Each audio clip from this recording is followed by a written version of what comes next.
getting to know our clients, like I just said, how they think and feel about money, but going through that prioritization exercise to figure out what are the important things in their life. Because a lot of time, it's not money, it's spending time with the people you care about. Like that example I just gave. I knew about this trip 8 years ago that they wanted to take it. Or is every financial planner asking that question? Or is it just, hey, your return is 8%?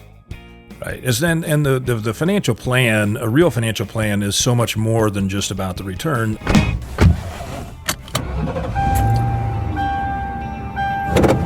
Starting your route to retirement. Welcome to the Guided Retirement Show. I'm your host, Dean Barber, founder and CEO of Barber Financial Group. Today on the Guided Retirement Show, Logan DeGraeve, certified financial planner professional, and I are going to be talking about things to do during times of uncertainty. And there's no doubt that 2022 has brought a lot of uncertainty, but uncertainty can come in many different forms. It can be political, geopolitical. It can be uncertainty about what's going on in the stock market, the bond market, interest rates, inflation. No matter what the uncertainty is, there are things you can do about it. Before we hop on to today's episode, I would remind our listeners and viewers that you can access the same financial planning tool we use for our clients, all on your own time and all from the comfort of your own home. All you need to do is visit the link in the show notes, click the Start Planning button, and from there, you can start building your retirement plan, no cost, no obligation. Please enjoy my conversation with Logan DeGraeve, certified financial planner. Logan DeGraeve, certified financial planner professional. I appreciate you joining me here today. Thanks for having me, Dean. So we're going to talk a little bit today about what to do during times of uncertainty. And Logan, for 35 years now, I've helped people get through times of uncertainty, and I can't think of maybe 1 or 2 years out of that 35 where we didn't have some sort of major uncertainty happening. And a lot of times that uncertainty can either be economic uncertainty, it can be uncertainty about interest rates or the market, the geopolitical situation, the current political climate, or it could be a personal situation that has somebody in a time of uncertainty. And what typically tends to happen, and what I see, is that people will take those times of uncertainty and sometimes they'll just freeze. They won't do anything. They want to wait until whatever that uncertainty is has passed. And I know you're experiencing the same thing as a certified financial planner. You see it happening all the time. I always say, Dean, there's always going to be something going on, like you said, whether it's things we can control or things we can't control. But at the end of the day, if you don't have a benchmark or something to go back to, how do you know how any of this stuff is impacting you? It's almost impossible, right? So I think about it. I was thinking of an analogy of an uncertain time and something that I think just about everybody can relate to.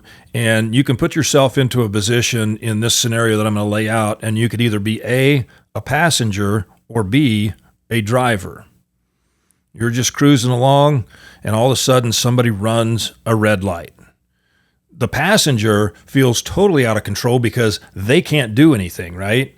And imagine if that driver just froze and said, this is really uncertain what's going to happen here. I'm just not going to do anything, right? You can't do that. You have to instinctively, as the driver in that situation, you have to make a decision. You have to do something in order to prevent an accident, in order to keep your passenger safe.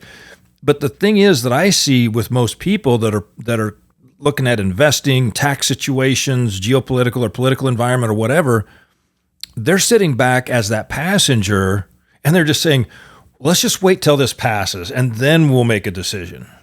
Dean, that's a great point, because what's happening right now as we sit here today, a lot of uncertainty. Are we going to have recession? Markets. 2022 has been full of uncertainty across the board. And at this point, this is when a good certified financial planner is the most needed, right? Because at the end of the day, perfect example, I had a client of mine that retired in March of this year. He came in last week freaking out. He said he'd already started looking at part-time jobs because there's just no way that he can stay retired in this economy. His plan was at a 99% probability of success, still at a 99% probability of success. He left with a whole different perspective, right? But if he didn't have a financial plan and we didn't have a benchmark to start from, how would I have known that? I wouldn't. No. Because at the end of the day, it's when we don't have clear depiction of what's going on in your life, that's when we have anxiety. Anxiety causes that uncertainty. The uncertainty causes the anxiety. That's why when we're using our guided retirement system, it's to create clarity, first of all, which can create confidence and then ultimately put you in control. I had a similar scenario to you, Logan. It's a little bit different story. This lady's been retired for a number of years. She lost her husband last year. One of the things that we talked about in our year-end meeting in 2021 was her desire to take all of her kids and her grandkids on a special vacation to the mountains of Colorado and rent a ski in, ski out right on the slopes and pay for everybody to come out and pay for all the lift tickets, the whole 9 yards, right? And so we budgeted that in late 2021, about $35,000 trip for the family. And she called me in June and she said, Dean, I've got this thing booked. She said, but am I still okay? Can I still do this, or should I cancel now when I've only paid a small deposit? And so I said, well, let's just run it through your plan again and let's just make sure that everything's okay. And it didn't affect anything. I'm like, no, take the trip. She's going, thank God. She said, I would have had not knowing what that was going to do to my ability to spend in the future, I would have likely just canceled that trip. And we see people that make those knee-jerk reactions because they don't have any kind of a plan that says, what if I do this? Or is there a trade-off that I'm going to have to make sometime in the future? Got a similar story to that, but a little bit different. I've had a client I've worked with for about 10 years now. Very good client of mine. And they came in last week, not really worried about the markets, the plan. They said, hey, you got this, right? But their big concern is it's their 50th wedding anniversary coming up. The plan was for them to go to Hawaii.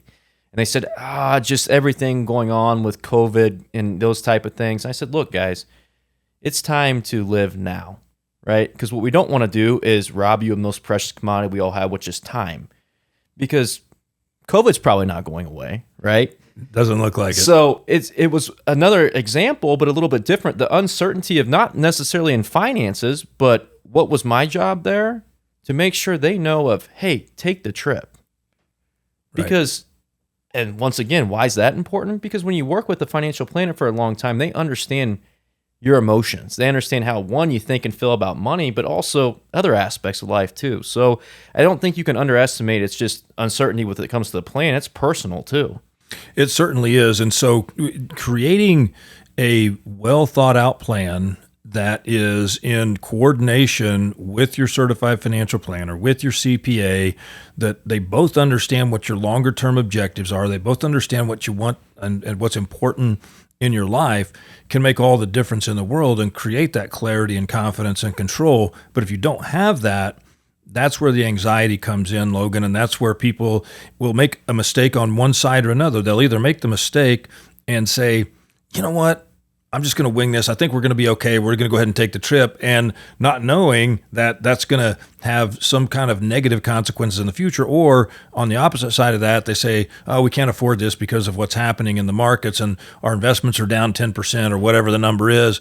And so we're just not going to take that trip. And that really had no bearing on whether they could take the trip or not. Getting to know our clients, like I just said, how they think and feel about money, but going through that prioritization exercise to figure out what are the important things in their life. Because a lot of time, it's not money. It's spending time with the people you care about. Like that example I just gave. I knew about this trip 8 years ago that they wanted to take it. Is every financial planner asking that question? Or is it just, hey, your return is 8%?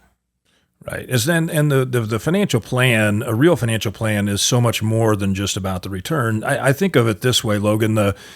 The investment part of a financial plan is the engine. It's what allows you to do the things that you want to do. But if you don't take the time to step back and say, all right, what are all the things I want to do, put a price tag on those things, and then look at all your resources, and then we do something called a Monte Carlo simulation, which basically randomly, mixes up all the historical returns and gives you 1,000 different trials and says, how many of the times would you been able to live the life you want to live based on the budget that we set out and never had to adjust your budget? And you mentioned earlier somebody had a 99% probability of success, which means that 99% of the time, the spending that you laid out in that financial plan never has to be altered. But let's talk about another uncertain thing. It's not even anything it's in your control. When are you going to retire, right? You just went back to that 99%. If someone's overfunded, is what you and I would call that, they don't need to work. They don't need to stay working, right? Or they can go do something that they enjoy. You and I did a radio show about this a few weeks ago. It's simply waking up every day knowing that, hey, your employer needs you a little bit more than you need them now. The day gets a little bit more enjoyable. So that's another uncertain thing.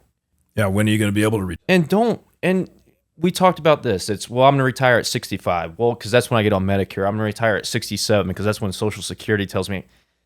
That's not true. You and I both know that we have people that come to us all the time that could have retired 5 years sooner. It doesn't mean they have to, but it would sure help to know it.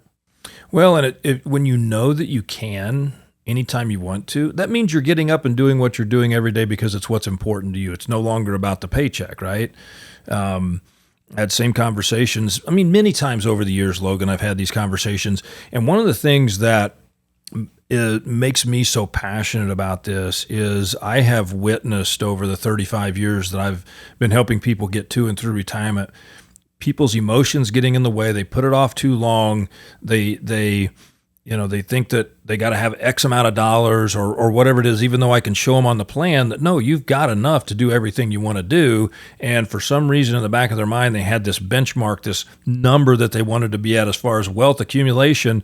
And within less than 5 years of that couple finally retiring, one of the spouses has gotten ill and passed away. And what's that benchmark really matter? Because say your benchmark's $4 million. You're not at $4 million in 2022, right? So it is all relative there. But I think one important piece that you just noted is a good financial plan is looking at the investments, what you want to do, taxes, insurance, estate planning. If you don't have an estate plan, you are creating uncertainty for yourself. Let's talk a little bit about that. And it's not just, hey, everyone needs an estate plan. Everyone does need an estate plan. It's not just for the ultra rich. Well, your estate plan does two things. Number one, it dictates your wishes of what you want to have happen in the event that you become incapacitated. In other words, you no longer have the ability to make decisions. So your estate plan is designed to tell those that you love, who you're naming as your executor or as your successor trustee of your trust, what are your wishes, so that those things can be carried out during your lifetime. The other thing it's designed to do is to avoid probate, keep Uncle Sam out of that estate as it passes from one generation to the next. And then from a tax perspective, it's passing from one generation to the next in the most tax efficient manner possible. So that's something that is uncertain for some, that is easily fixable. Yeah. Right? Would you agree? I totally agree. Well, the other part of uncertainty out there, Logan, is the tax code.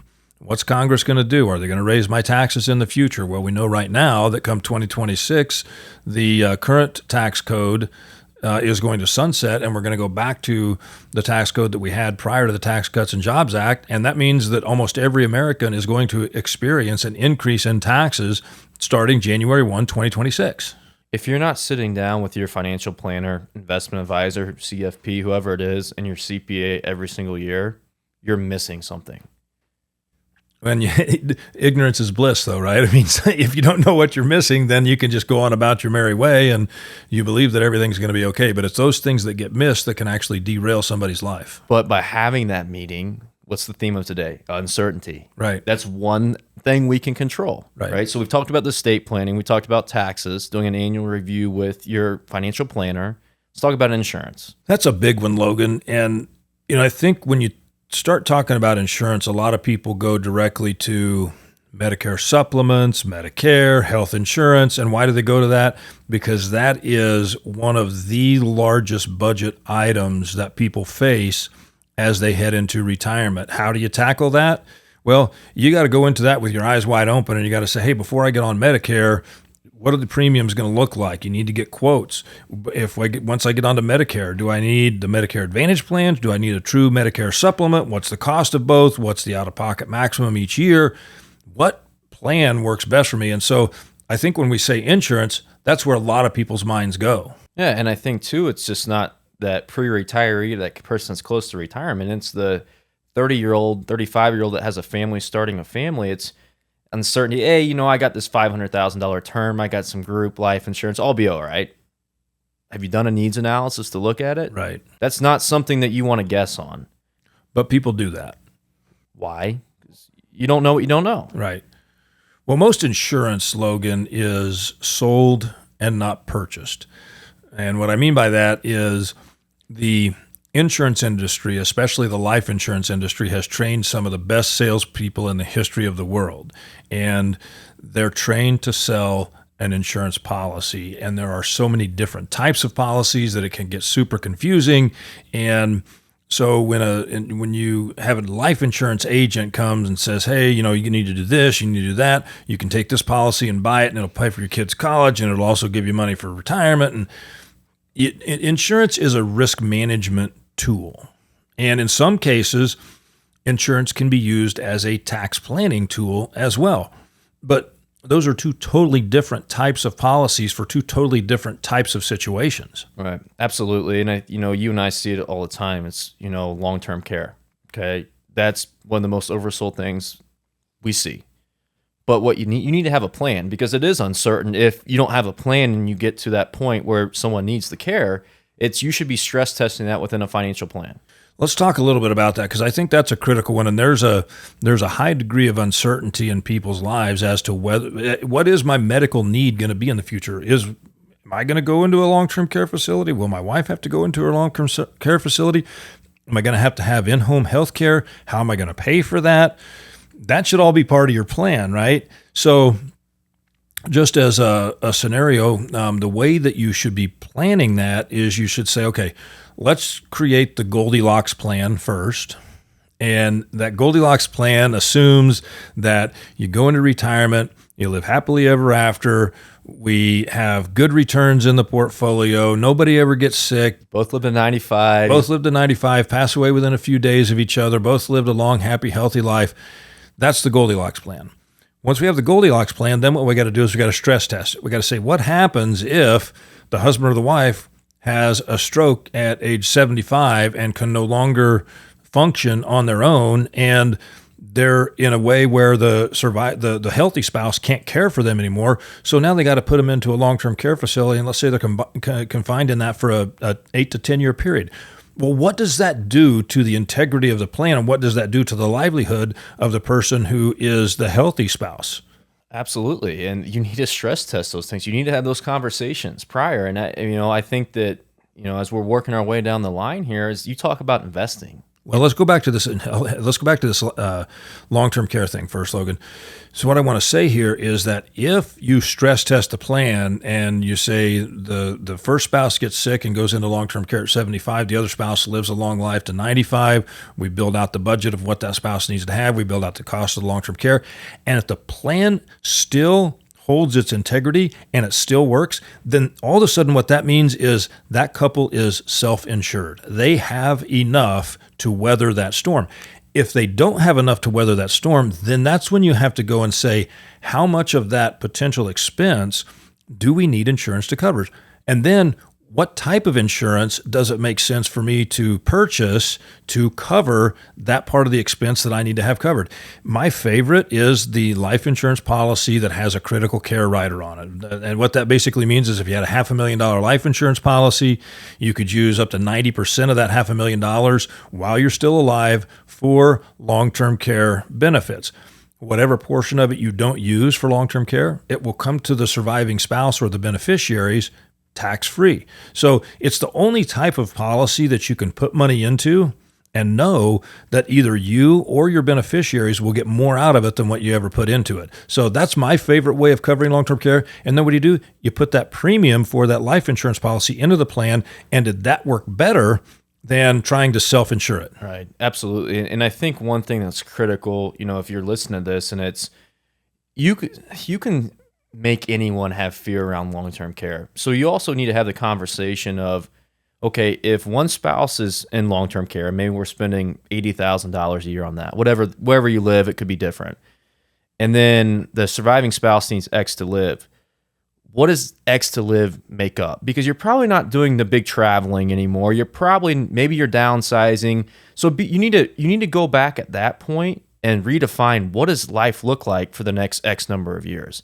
Because you can't just assume the same goals that you had 10 or 15 years ago are going to be relevant then too. So that's something that I'd highly recommend as you stress test. That's part of the what if scenario. What if one spouse goes into long-term care? What's the lifestyle of the survivor or the healthy spouse going to look like? And what's that going to cost? The other piece of that I think needs to be addressed, Logan, is it's not something that people think about in the moment, but it's something that people need to be reminded of. That particular event, while tragic in and of itself, can create amazing tax planning opportunities. Why?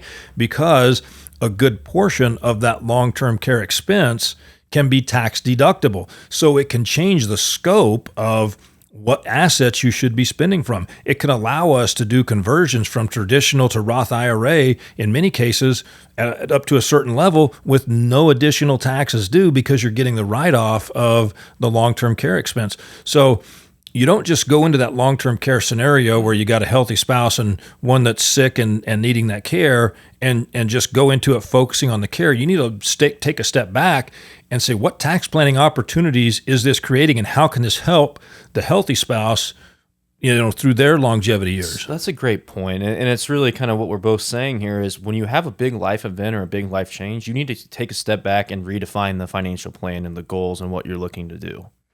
But if you don't have a plan in the first place, that's hard to do. Well, then you don't have anything to benchmark off of, like we just talked about. Right. So, I think that, as we move down the line now, talk about investments, you say, well, how do I get rid of uncertainty in investments? You absolutely can limit some uncertainty when it comes to investing. And what I mean by that is a good financial plan should be married with the investment plan. You only need to take as much risk as you need to accomplish what you want to do. Right.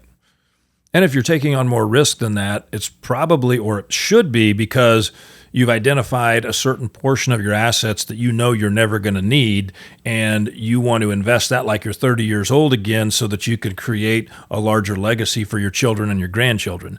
Right. And in the same token here, too, as we're in 2022 now, it's first half of the year has been rough from a return standpoint.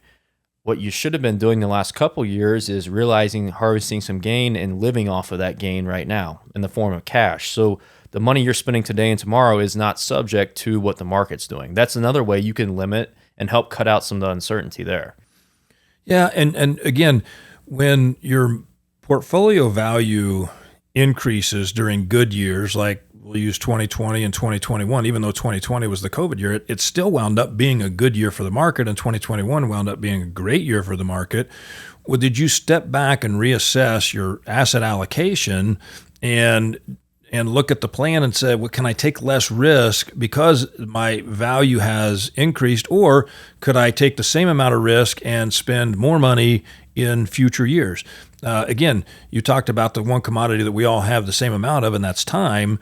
And so what are you doing with that time? And could you enjoy it more? Or could you just say, you know what, I'd rather remove some uncertainty and some risk in the portfolio and take less risk? But Dean, the issue is that let's go back to fourth quarter of 2021, right? Equities were crushing it. Bonds were starting to, rates were going up a little bit. Bonds were struggling a little bit. And it was, hey, why do I have these bonds? Yeah. and so, we're our own worst enemies sometimes when it comes to creating more uncertainty within the plan. So I think that, that's why you do work with a financial planner to take the emotion out of investing. Well, I say this, that every single person or couple has what I will call the Goldilocks portfolio, the one that's just right for them. Our industry, Logan, wants to oversimplify.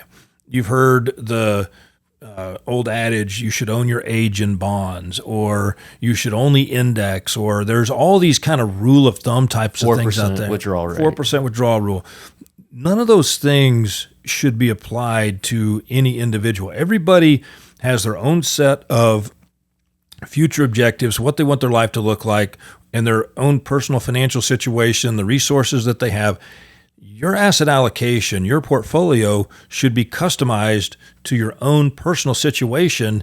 And once again, doing it in such a way where you're never taking more risk than what you need to in order to accomplish your longer term objectives. You and I sat with a couple not too long ago where we looked at, okay, if somebody had 20% equity and 80% fixed income, their probability of success, I think, was 96%.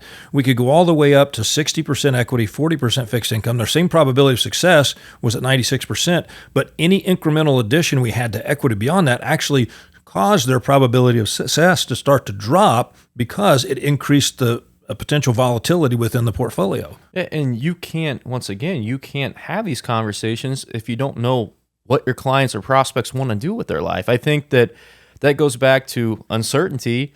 You and I did reference in the radio show. You made a great point there is don't retire and then figure out what you're going to do in life. Right. No, you need to be thinking about that really, I think 4 or 5 years before you get to that point of not working anymore. What do you want the rest of your life to look like? Because so many of us, we identify with our profession. That's who we are. And you spend a lot of time with it. Yeah, right? you do. You spend more time there than you do with your family in many cases, which I think is backwards, but it is the way that it is. It's the society and the world in which we live today. But you do have to identify what you want to be and what you want your life to be like, and what's important to you after you're no longer working. I think that, as we're kind of wrapping up on some of the topics, I think one thing that, we need to mention when it comes to uncertainty, because it's a big thing out there, especially for someone that is maybe 40, 45 years old, is, am I going to have Social Security? Yeah. And here's the thing with Social Security. People will tend to make mistakes on how they claim their Social Security based on the assumption that Social Security will be reduced in the future or that Social Security won't be there in the future. You can't make that assumption. What you have to do is you have to look at all of the different Social Security claiming strategies, which the average couple age 62 is going to have somewhere north of 600 iterations on how they can claim it. And then you look at which strategy, based on what we know about Social Security today, makes the most sense. And then you can take both of those strategies, claim soon or do the one where you've maximized it, and then make the assumption that Social Security has a 20% reduction in 2034, or Social Security has a 30% reduction in 2034. And you know what's going to happen? The one that made the most sense for the plan without the reduction is still the one that's going to make the most sense for the plan with the reduction. Absolutely. And then once you have the right decision, it's, all right, let's stress test that in the plan. If Social Security is cut by 20%, are you still okay? Yeah. Right? And maybe you are, maybe you're not, but once again, getting rid of uncertainty. Yeah, because, sometimes I don't want to make people think that it's all, sunshine and roses when you do a financial plan, because in life, there are always trade-offs. Very rarely do we get to have every single thing that we want, and we get to have everything be the way that we want it to be. There's going to be trade-offs at some point in time. So if we did have a reduction in Social Security, what's our trade-off? What are the things that are most important to us versus the things that are important but not as important as something else? Well, we may have to go without that. Absolutely. And I think that, once again, it's retirement can be in stages too. Your first 5 or 10 years, those are the go-go years. That's when you're healthy. That's when you feel good. That's when you want to travel. You want to do all the different things you want to do. Then you have that next period of more of the slow-go years. It's maybe one spouse isn't quite as healthy. You've done some traveling, and you're not moving as much. And then you get into the health phase. Then the no-go years. Yeah. Right? So I think, too, that, having those conversations with the financial planner of, hey, we are going to front load retirement. How many times have you and I done that? All the time, because it's like, okay, and people have to relate. Think about when your parents were early on in retirement. They were in their early to mid 60s, then they got into their late 70s, and then they got into their mid to late 80s. Did they spend the same way? Did they do the same things? And people inevitably say, well, no, they're not healthy enough. Well, then build your plan in stages. Build your plan that gives you additional spending in that first 10, maybe 15 years of retirement, depending on what your health is and the longevity and your family history and all that. Then go into a phase of what you called your slow-go years. I like the way that you did that. And what are we going to spend then? And then we can go to your no-go years, and what are we going to spend then? And you can model the plan out that way. And it doesn't mean that you set the plan up one time and, that's my plan for the next 30 years. It's going to change. And that's the beautiful thing about having a real financial plan that's living, breathing, reviewed on a regular basis with the certified financial planner, with the CPA. It allows that individual to customize and continue to make adjustments to that plan as they move forward. But you can't do what you just did without looking at where you're spending the money. And why is that important? Because let's say that we front load retirement. Let's say we're going to live off $150,000 a year net. Okay. And for the first 10 years, you're spending $40,000 on travel. You break that out separate. You break your health care out separate. Correct. Because you can't just say, well, we're going to spend 150 and then we're going to spend 110. Right? You need to understand what you're spending money on. I can't stand when I see financial plans and it's just one number. Right. Well, that's that. And Logan, a lot of times where people get confused is because they don't really think about why it's important to go in and break those things down. And a lot of those online financial planning tools, they don't even allow you to adjust that year by year, let alone break it out by individual budget items. And that, I think, one of the great things about working with a certified financial planner and using the professional financial planning software that's developed in order to help people provide that clarity, confidence, and control in their overall plan. You have to have it, because if you don't, you're guessing, and you can't spreadsheet financial plan. No, you certainly can't. And to that point about inflation, we haven't even talked about it. We haven't even talked about the most uncertain thing of maybe 2022, but it's breaking out living expenses, that the basket of goods at the grocery store for the next 30 years are going to inflate differently than healthcare. Yep. College. Right. Electronics or whatever. It's all going to be different, and you have to do as good a job as you possibly can at breaking down where you're spending money, and then you have to apply what we would call reasonable inflation rates to each one of those budget items. Right? Yeah. Well, I don't know how many times you've seen it. I quit counting the number of times where people would come in and they say, well, I've got a plan. Okay, well, you have access to it online? Is that printed? What is it? My Excel. And they'll have a 2% inflation rate built in on flat dollar amount through their entire retirement. Well, you can't do that. That's not accurate. With an average return, too. Right. Right? Right. How many times you actually hit that average return? Once in 30 years? Yeah, maybe. If you're lucky. Right. Right. So. It's going to fall somewhere north or south of it. Point is that during times of uncertainty, those people who have the well thought out plan and the relationship with the certified financial planner working with the CPA, they don't have the uncertainty. Yeah, we've got uncertain times right now where we're uncertain about what inflation is going to do. We're uncertain about the economy. We're uncertain about our political environment, definitely uncertain about geopolitical environment, uncertain about inflation. But you know what? The people that have the plan, they're not uncertain because they know that their plan has been stress tested for all those different things. So you know what they get to do? They get to live their life. They get to continue to do the things that are important to them for the reasons that are important to them. It's the best compliment you can get. When you call a client and say, hey, just checking in, making sure everything's good, a lot going on. I don't look at it. That's what you're there for. Yeah. No, that's exactly right. Well, Logan, thanks so much for spending time with me to talk about what people need to be doing in times of uncertainty. I appreciate it. No problem. Thanks for having me, Dean. Don't forget, we're offering you access to the same financial planning tool we use for our very own clients. Just click the link in the show notes, click the Start Planning button, and begin your retirement plan from the comfort of your own home.